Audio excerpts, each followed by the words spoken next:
My husband and I have been married for 20 years. Our son entered university this year and left home. Life with just the two of us is going reasonably well. My husband has formed a baseball team with his colleagues, and he spends from morning to evening practicing on weekends. I keep myself busy with part-time work and going to yoga with friends. I think we are a couple of our age. One day, I received a message from a yoga friend. I'm at the station now, but isn't this your husband? Tentatively opening the photo, it was of my husband walking hand in hand with another woman. My heart rate increased. I thought, is my husband having an affair? He said he was going to practice for a game today, but could that also be a lie? After being asked by my friend, what will you do? Are you coming here? I struggled and replied, no, it's okay. I'll talk to my husband.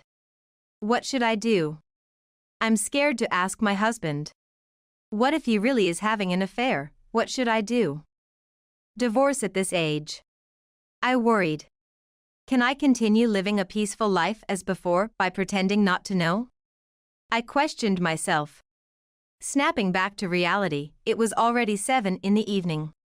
When my husband came home, he turned on the living room light and said in amazement, "What's the matter?" Not even turning on the lights.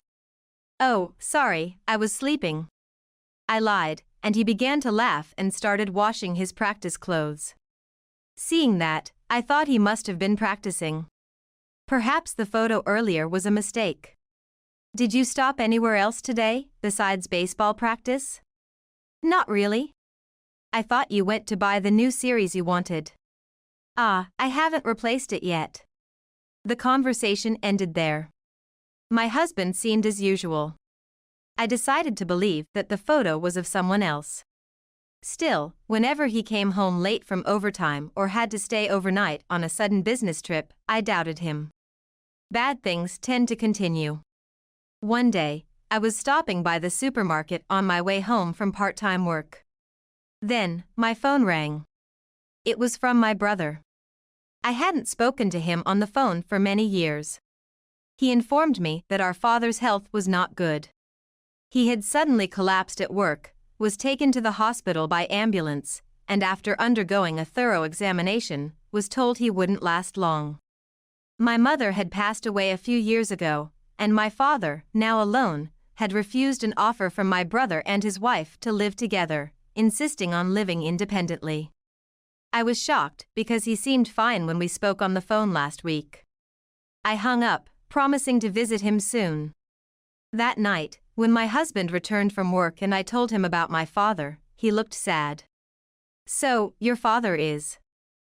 Don't worry about home, go see him," he said kindly. Encouraged by my husband, I went to see my father the next day. I suddenly felt dizzy and couldn't get up. "Can't be aging. Sorry to worry you," my father said weakly, unlike his usually loud self. "Did something happen? Did you have a fight with your husband?" he asked, causing me to panic. My father chuckled. "You're like your mother, holding things in. We don't know what will happen in the future, so live as you feel." Parents are happiest seeing their children's smiles. I wanted to talk more with my father, but he said, "I'm tired." So I decided to leave for the day. It was only about 15 minutes, but I was moved to tears by how weak he was. As I waited for my tears to stop on a sofa near my father's room, a man in a white coat sat next to me. "Are you here to visit your father?" "I am in charge of him." The man started talking to me. I hurriedly wiped away my tears. "It's okay.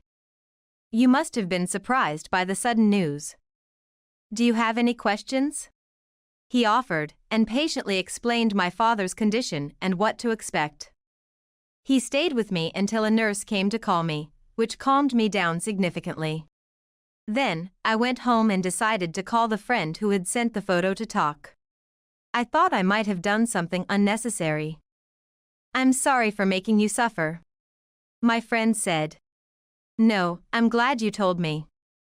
I'm finally ready to confront my husband's affair, but I have no idea what to do. I honestly shared, and my friend, laughing, gave me advice. Actually, my husband is a lawyer. I'll ask him for advice. I felt relieved. My friend quickly informed me about a detective agency and even offered to accompany me there if I felt uneasy. Following that, I spent my days busy with visiting my father and working part-time. Around the same time, my husband claimed his work became busier, with increased overtime and business trips.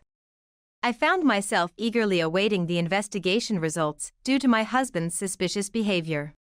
2 weeks later, I went to the detective agency, where I was reluctantly told, "It's completely true." I was able to accept reality without feeling agitated. In fact, I felt relieved and calm.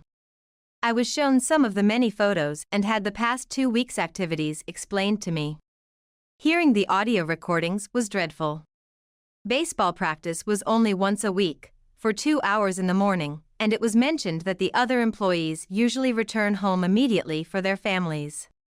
He spent the rest of his time with his mistress, even waiting at a cafe near the baseball practice field for my husband. The practice clothes were deliberately washed by him. All the overtime and business trips were lies. It was all time spent with his mistress. The most shocking revelation was finding out that my husband had told his mistress, "My father-in-law is in poor health, and once we receive the inheritance, we will divorce immediately. It probably won't be more than a month, so let's reserve a purchase at the high-rise condo near the station now." The reason for his recent busyness was that he had started preparing for a new home, reserving furniture and appliances. There were plans for a pre-marriage trip next month, which made me feel dizzy. The thought of my husband waiting for my father's death deeply hurt me. It was enough to lose all affection. I was not sad, I just strongly wanted to divorce as soon as possible. I made a significant payment to the detective agency, took all the data, and, just in case, had it stored at my friend's house.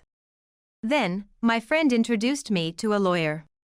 Having spent all my money on the detective agency's fees, I was anxious about touching our household finances, fearing it might affect the divorce negatively. Eventually, I swallowed my pride and consulted my brother. My brother scolded me. "Why didn't you consult me earlier?" But kindly offered to lend me the money for the lawyer's fees. After meeting with the lawyer, I asked my part-time job if I could work as a contract employee or full-time, and they agreed to a contract position. I managed to see a financial way forward. Now, how to present the divorce. One midnight, I received a call from my brother. My father had passed away. I woke up my sleeping husband, and we headed to the hospital together. After briefly visiting my father, my husband greeted my brother and his wife and then said to me, "Take your time saying goodbye," and went home alone. From there, the funeral and greeting relatives kept me so busy I had no time to grieve. Both my brother's family and I were exhausted. My husband, as usual, offered no help. Moreover, he went to play baseball even though his father-in-law had just passed away. My brother and his wife were appalled but didn't say anything, knowing my decision to divorce was firm, which I appreciated. There was so much to do that the divorce was postponed. The situation took a significant turn half a year later. Finally, after completing all procedures related to my father, the inheritance amount was settled. "When will your father's inheritance come through?" my husband asked, to which I replied, "It's scheduled for tomorrow, but why?" "Just curious." He was a director at a big company, after all. "I wonder how much the inheritance will be," said my husband. I responded, "I've heard it's about $700,000. He looked surprised and said, "That much? Your father really saved up." I got a call from the lawyer today saying the procedure is complete. It will be transferred tomorrow, so maybe we should go out for something nice to eat, I said, emphasizing the transfer scheduled for the next day with a smile. The next day, after my husband went to work, I left the bank book on the desk before heading to my job. When I returned from work, as expected, the bank book was gone, and a filled-out divorce form was left in their place. I was surprised everything went so smoothly. I headed to the lawyer I had hired to explain the situation. I did not return home, but went straight to my parents' house. Most of my belongings have already been moved. The items at the house were shared between the two of us, and we'll decide what to do with them later. My ex-husband and his mistress will probably live there, but since the divorce papers have been filed, I won't be contacting my ex-husband anymore. 3 days later, I received a call from my ex-husband. What's going on? There's no money in the account. Where did the inheritance go? And, where are you? I deliberately matched his tone. The inheritance is mine. Why would you use it? It seems he has returned home. I need to contact my lawyer immediately. Why isn't there $700,000 in your account? Did you take my bank book? I had prepared it because I was thinking of changing my salary deposit account. I had planned to use the missing bank book. He yelled over the phone. Don't mess with me, we're married, so it's shared assets. Give it to me. But I responded. The inheritance is a personal asset, not shared. Besides, we're no longer married since I've filed for divorce. Don't contact me anymore. You can live with your mistress at home. Goodbye. I could hear him gasping before I hung up the phone unilaterally. I immediately informed the lawyer's office of my ex-husband's whereabouts. I ignored all the calls from my ex-husband that followed.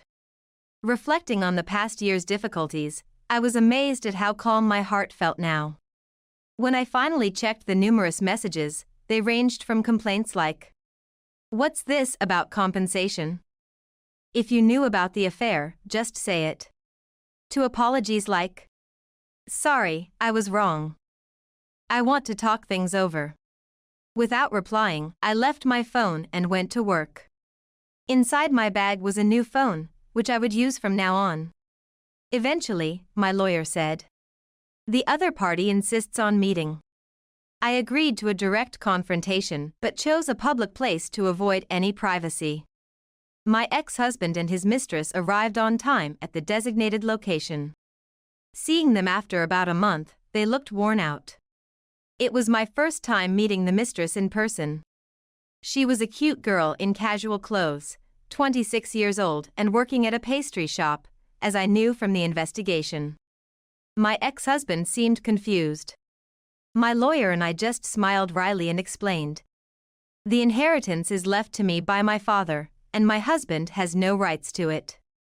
The compensation is due to the divorce caused by your affair, which has hurt me. My ex-husband argued. It wasn't the affair, it was a difference in personalities. Besides, I was the one who mentioned divorce, not you, so the affair doesn't matter. I never thought you lacked common sense to this extent. A person at fault cannot initiate a divorce. It's not about who brings it up first having an advantage, you're at fault because you had an affair. Also, I'll be claiming compensation from her as well. I emphasized. She exclaimed in dismay. Why me? And stormed out of the cafe, drawing the attention of other customers. However, my lawyer reassured. We know her workplace, so it's okay. Leaving my ex-husband pale. You know, actually, that girl, she's quite assertive. When we were having the affair, she seemed really sweet. She was always smiling when we were together, and when it was time to leave, she would say she's sad and start crying. My ex-husband began to make excuses, leaving me at a loss for how to react. Her cooking isn't good, and she's always so demanding. I used to find that cute, but now that we're married, it's become quite a hassle. He continued, complaining about her even though they had only been remarried for about a month. I've realized, I always compare her to you. You were always there, cooking well, waiting for me to come home. Can we start over? I was dumbfounded by his words, and my lawyer was speechless. It's impossible. I can't trust anything anymore. I responded. My ex-husband kept pleading for another chance. I remember, from when my father was declared in danger to his death, you never visited once. You were having an affair even when I was going through a tough time. After my father passed, you only thought about the inheritance, didn't you? I noticed several attempts to open the bankbook. You were probably preparing to leave with the bankbook and the filled-out divorce papers once the inheritance came. I confronted him, and he began to tremble. Are you thinking of avoiding compensation by remarrying me? I asked, and he fell silent, apparently hit the mark. Feeling pitiful, I said, if there's nothing more to say, I'm leaving. You're the most important to me. Please, let's start over. He sobbed. Stop it, it's embarrassing. You're newlyweds, so work it out together. Actually, she's having an affair. It seems she married me for my money. He broke down crying. I left him crying, took the bill, and my lawyer and I left the cafe. Later, to avoid further hassle from them about the compensation, I called my in-laws for advice. After thanking them for attending my father's funeral, I revealed that my ex-husband hadn't informed his parents about either the divorce or the remarriage, surprising them. I had given up on relying on them, but the next day, my father-in-law, accompanied by his brother, visited my ex-husband. My father-in-law's brother, unlike him, is a boisterous person whom my ex-husband disliked. He became a strong ally, agreeing to the compensation payment. He decided to take my ex-husband back to the countryside under their supervision. Without any income due to their age, they promised to make my ex-husband work at a relative's factory nearby and pay me the compensation. The mistress, on the other hand, had a divorce paper thrown at her by my ex-husband. I reluctantly contacted her workplace. Speaking with the female manager, I learned a shocking truth: the mistress had an affair with the manager's husband. The manager assured me, I'm preparing to sue. Don't worry, she won't escape. And true to her word, the compensation was transferred a few months later. Visiting the workplace to thank them, the mistress was nowhere to be seen. Now, she's working multiple jobs to repay the compensation, including at a construction site nearby. Curiosity led me to see her working hard, sweat-drenched and makeup-free, being scolded by an older man. She must owe a significant amount. I believe she's facing the consequences of destroying a family. When I told my son about the divorce, he was surprised but supported me. It's your life, Mom. Do what makes you happy. I plan to cherish every day going forward.